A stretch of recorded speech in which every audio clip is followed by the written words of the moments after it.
Nous, les avocats militants, défenseurs des droits humains et des prisonniers politiques, saluons la presse parlée, écrite et télévisée. Considérant la Constitution et l'ensemble des règles qui fondent l'autorité de l'État, s'organise ses propres institutions, lui donne ses pouvoirs et souvent lui impose des limitations en particulier en garantissant des libertés aux citoyens. Pour être plus clair, on pourrait dire quel est l'ensemble des règles de les suprêmes, la norme des normes, ce qui revient à dire tous les normes, lois, décrets, arrêtés, règlements, étant que règlements doivent conformité avec la Constitution de 1987, étant que la loi est souveraine et inexorable, comme a dit Raymond Carré de Malbec, qu'il est l'essence d'une constitution d'être fondée sur la volonté et la puissance propre, sur la force intrinsèque d'une collectivité autonome. Comme l'a si bien dit Montesquieu, pour empêcher l'arbitraire, il faut que, par la nature des choses, le pouvoir arrête le pouvoir. Les libertés publiques sont menacées lorsque le pouvoir est concentré entre les mains d'un seul homme ou d'une branche du pouvoir de l'État.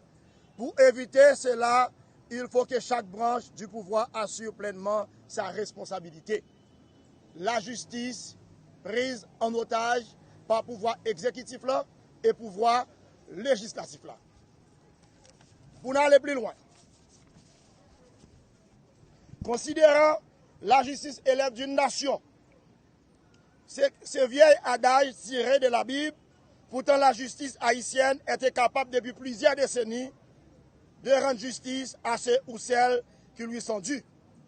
Les barreaux, les bourreaux ne sont jamais inquiétés, malgré la clameur publique, qui indexe toujours ses présumés coupables, et si les victimes sont souvent laissées pour compte par cette justice inexistante et défaillante. S'agissant de la corruption, c'est là qu'un scandale total. Les juges sont donc souvent accusés d'être monnayés. Justice pour député Anel Belizer, justice pour prisonniers, justice pour Kilik, justice pour Gary Filemon, et liberté pour Anel Belizer et pour tous prisonniers politiques.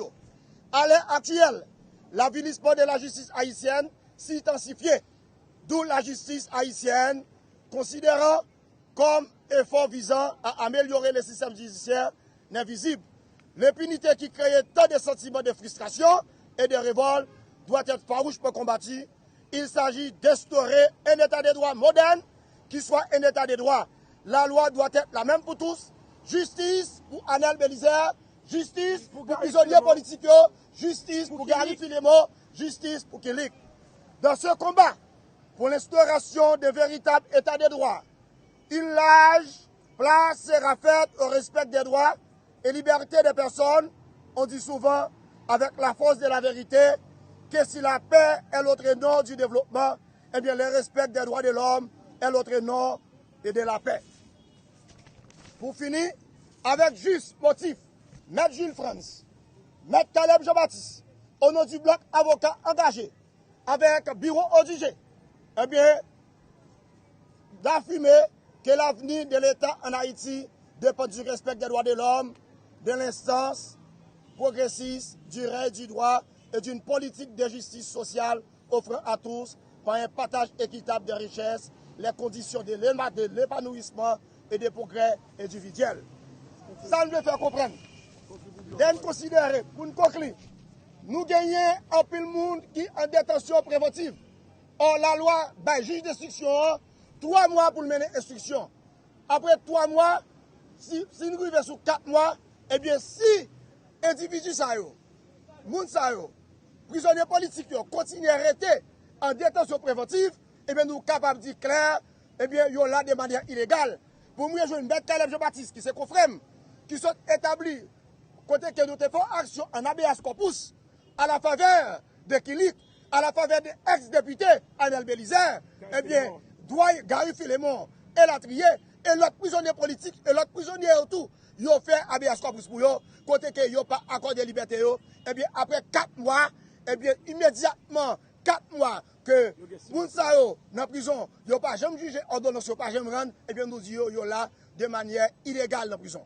Donc, M. Jules France, M. Caleb Jean-Baptiste, avocat engagé pour libération nationale et pour libération prisonniers politiques, avec bureau ODG qui représentait Vive Haïti, eh bien, nous demandons liberté, liberté, liberté, liberté pour prisonniers politiques et pour tous les prisonniers qui sont en détention préventive et pour tout le pays. Merci.